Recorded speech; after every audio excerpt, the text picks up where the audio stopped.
This is Saranya. இன்னைக்கு நம்ம வீடியோல ஒரு சட்னி ரெசிபி தான் செஞ்சு பார்க்க போறோம். வாங்க எப்படி செய்யலாம்னு பார்க்கலாம். அடுப்பை பத்த வச்சு நம்ம ஒரு கடாயை ஹீட் பண்ணி வச்சிருக்கோம். அதுல நம்ம இப்ப எண்ணெய் சேர்த்துக்கலாம். 5 டேபிள் ஸ்பூன் எண்ணெய் ஊத்திருக்கேன். எண்ணெய் நல்லா ஹீட் ஆயிடுச்சு. இப்ப நம்ம அடுப்பை சிம் பண்ணிட்டு 1 டேபிள் ஸ்பூன் கடலைப்பருப்பும் உளுந்தும் உள்ள சேர்த்துக்கலாம். உளுந்து லைட்டா வாசம் வர ஆரம்பிக்குது. இப்ப நம்ம ஒரு 1/4 டீஸ்பூன் கடுகு சேர்த்திருக்கோம். கடுகு நல்லா பொரிஞ்சிருச்சு. இப்ப நம்ம சின்ன துண்டு புளி சேர்த்துக்கலாம். இப்போ நம்ம 5 காஞ்ச மிளகாயும் 5 பச்சை மிளகாயும் உள்ள சேர்த்துக்கலாம். பச்சை மிளகாய லைட்டா கீறி சேர்த்துக்கோங்க. இதை கொஞ்ச நேரம் வறுத்துக்கலாம். மிளகாலாம் நல்லா வறுபட்டுருச்சு. இப்ப நம்ம பெருங்காயத்தூள் சேர்த்துக்கலாம்.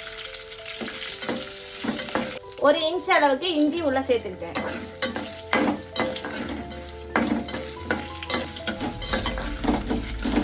இஞ்சி ஓரளவுக்கு வறுபட்டுருச்சு. இப்ப நம்ம பூண்டு பல் சேர்த்துக்கலாம். ஒரு 10 பூண்டு பல். இதையும் சேர்த்து நல்லா வதக்கலாம். பூண்டு ஓரளவுக்கு வறுபட்டு ஸ்மெல் வர ஆரம்பிச்சிருச்சு. இப்ப நான் வெங்காயம் சேர்த்துக்கிறேன். ஒரு மீடியம் சைஸ் வெங்காயம் 3 2 கட் பண்ணி போட்டிருக்கேன்.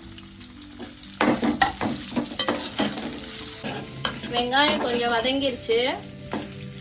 இப்ப நம்ம தக்காளி சேர்த்துக்கலாம். தக்காளி போட்டு நமக்கு 1 செகண்ட் ஆயிடுச்சு. இப்ப நம்ம உப்பு சேர்த்துக்கலாம். கல்லுப்பு 1 டீஸ்பூன் அளவு. தக்காளி நல்லாவே வதங்கிருச்சு. அவ்வளவுதான், நம்ம ஆஃப் பண்ணிடலாம். இப்ப நம்ம வதக்கின பொருள் எல்லாத்தையும் ஒரு பெரிய மிக்ஸி ஜார்ல சேர்த்தாச்சு. அது கூட இப்ப நம்ம 1 கைப்பிடி பொட்டுக்கல்ல எடுத்து உள்ள சேர்த்துக்கலாம். 1 கைப்பிடி புதினா உள்ள சேர்த்துக்கலாம். ஃப்ரெஷ் புதினா வதக்கல. நம்ம புதினா கூட இப்ப 1/2 மூடி தேங்காய் துருவல் சேர்த்துக்கலாம்.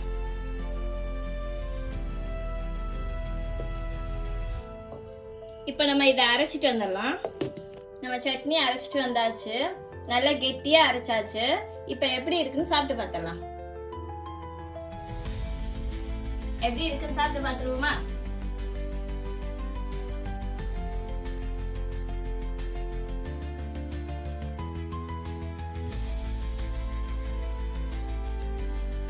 நம்ம நல்ல வெங்காய தக்காளி எல்லாம் தாளிச்சிருந்தோம்ல, அதோட ஃபிளேவரும் அந்த புதினா ஃப்ரெஷ் புதினாவோட ஃபிளேவரும் தேங்காயோட ஃபிளேவரும் சேர்ந்து செம்ம டேஸ்டா இருக்கு. நீங்களும் செஞ்சு பாருங்க. ரொம்பவே டிஃபரெண்டா இருக்கு. செஞ்சு பார்த்துட்டு எப்படி இருக்குன்னு கமெண்ட் பாக்ஸ்ல கமெண்ட் பண்ணுங்க.